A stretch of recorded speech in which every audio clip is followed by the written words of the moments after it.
All right, so far we've talked about the minor pentatonic scale, and we've added the blues note to the minor pentatonic scale to create what's known as the blues scale. Now we're going to talk about the major pentatonic scale. In general, the minor pentatonic scale sounds aggressive. The major pentatonic scale has a sweeter sound, a little more laid back, a little happier sound. Now, in effective blues soloing, often we can combine these two scales, and the trick is to know when to use each of these. So first, let's learn the scale. Here's A major pentatonic.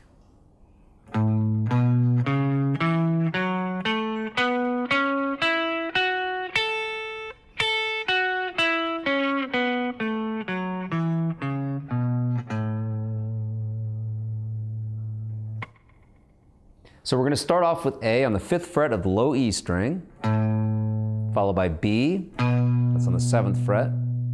On the A string, we'll play C sharp to E, that's frets 4 to 7. On the D string, also frets 4 to 7, we'll play F sharp, and then we have the root note A.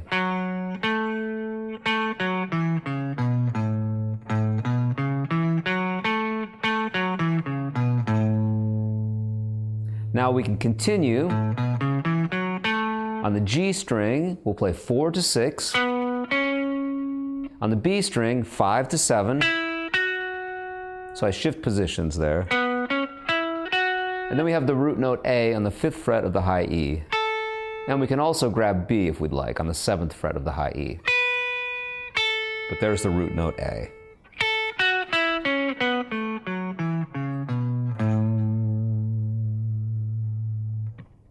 Now we can extend the range of this scale a little bit by starting off with our pinky or 4th finger on the 5th fret of the low E string, that's the root note A, followed by 2 to 4 on the A string, 2 to 4 on the D, 2 to 4 on the G, shift positions, 6 on the G string, 5 to 7 on the B string, 5 to 7 on the high E.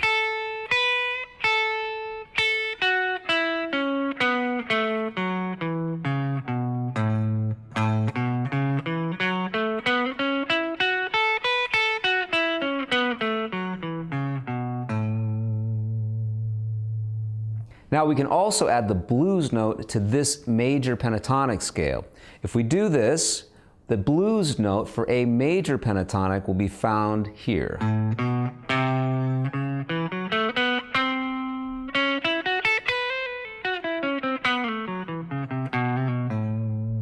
And that was the note C I just added to this pattern. So 5 on the low E, 2, 3, 4 on the A, 2 to 4 on the D, and then on the G string, 2, 4, 5, 6, 5 to 7 on the B, 5, 7, 8 on the high E, and then back down.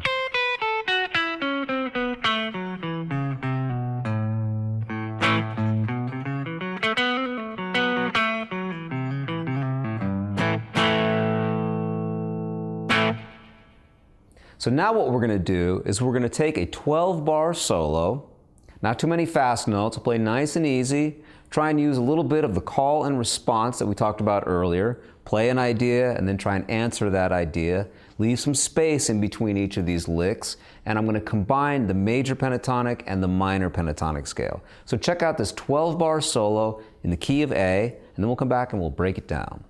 Here it is.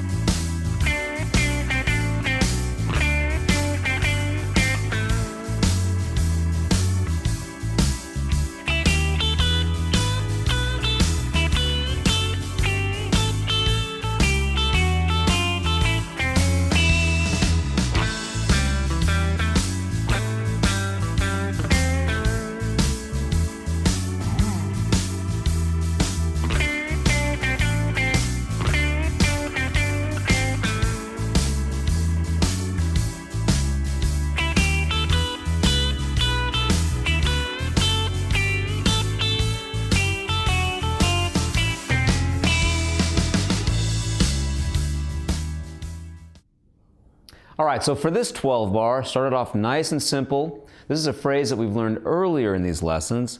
7 to 5 on the D string, 7 on the A, back 5 to 7 on the D.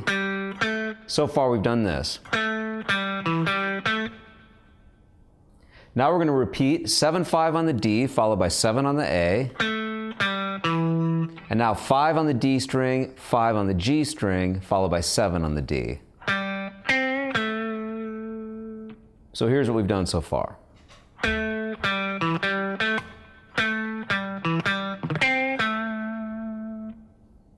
Next phrase.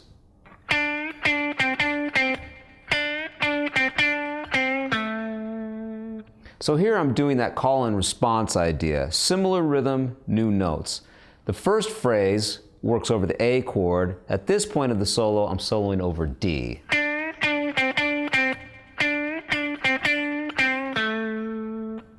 So I'm going to start off with a bend from the 7th fret of the G string. I'm not going to release that bend. I'll just go up and then 7 to 5 on the G. And repeat 7 to 5 on the G. Once again, bend up from the 7th fret of the G string, followed by 7 to 5. Repeat 7 to 5. And then land on the note A, 7th fret of the D string.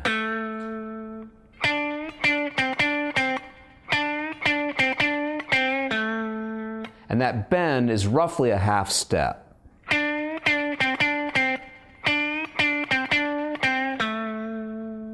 As opposed to a whole step, which would sound like this.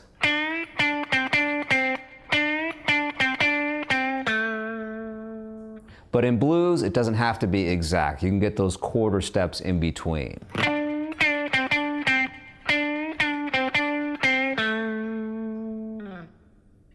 The next phrase will be moving into the E chord and sounds like this.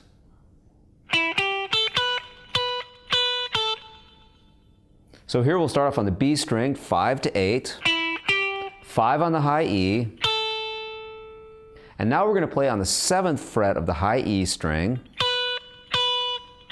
We'll do that 3 times before moving back to the 5th fret of the high E. So this note B is something that's new here, and this is not found in the minor pentatonic scale, but rather in the major pentatonic scale. And it's also a note that's found in the E chord. B is part of the E chord, and at this point of the progression, we're soloing over the E chord, so that's a very melodic note at this point.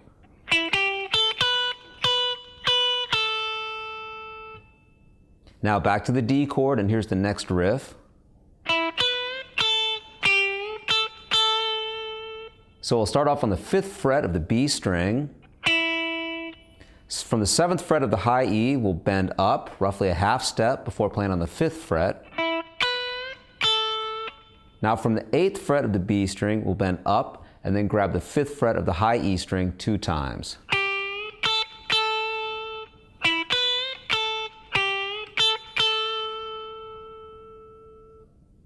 And we're going to end with a turnaround idea.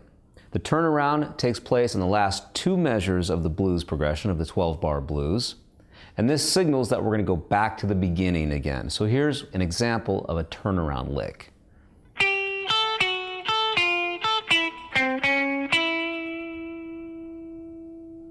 And that really tells us that we're going to start all over again. So here I'm playing 8 on the B string, followed by 5 on the high E,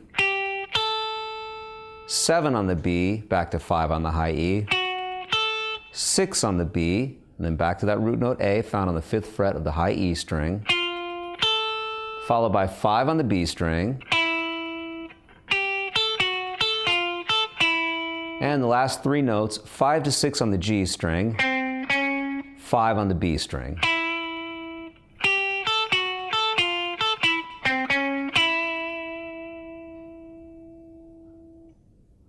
And if we put it all together, the whole solo sounds like this.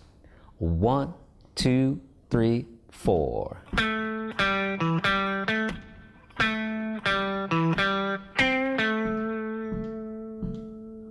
1, 2, 3, and...